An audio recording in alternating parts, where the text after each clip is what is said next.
أسعد الله بالخير مساكم.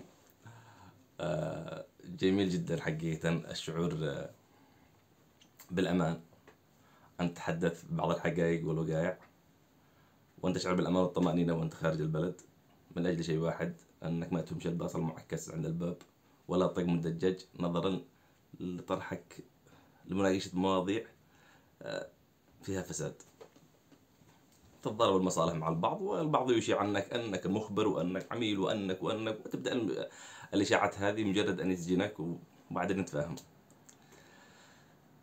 نخش في الموضوع، موضوع اتحاد القوس والسهم. والله عيب، والله عيب، عيب أن تكون هناك اتحاد عليها التزامات فعلية في أنشطة خارجية نفذتها وشاركت ولم تصرف. أن تكون مع اتحاد نفذت أنشطة داخلية ولم تصرف وهي شيكات جاهزة. أن تكون عليها التزامات إيجارات ولم تصرف.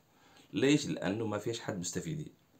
بينما تصرف ميزانية 20,000 دولار وهمية بمشاركة تم التكفل فيها من وإلى، بالإضافة إلى مبلغ زائد ما يعادل 5,000 دولار من القطاع الخاص، ويتم أخذ هذا المبلغ ويتم تقاسم فيه، واطلعين على كل كبيرة وصغيرة فيه.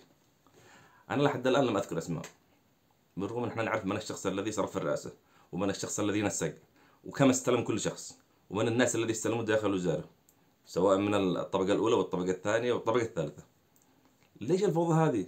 ليش هذا الفساد والنهب الذي وصلنا فيه؟ يا جماعة الخير عيب. حقوا يعني حقوا الحق لأهله. اللاعبين، أين اللاعب هذا كله؟ والله ولا له وجود.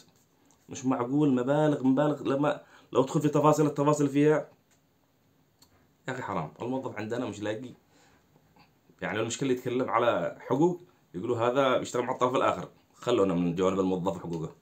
تكلم على فساد واضح. إذا ما تمش محاسبة الفاسدين والمتورطين فيها واسترجاع المبلغ، سيتم تصعيد الموضوع بالشكل الغير لائق. وليس هذا الموضوع الأول والأخير، ولكن هذا القريب. سنتحدث فيما بعد عن الخال السابق.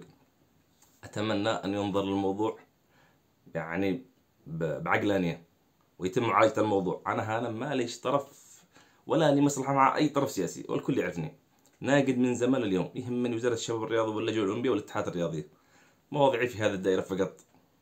نتمنى إصلاح الخلل أينما وجد، إداري أو فني أو رياضي أو مالي، قبل أن نخوض في العميق.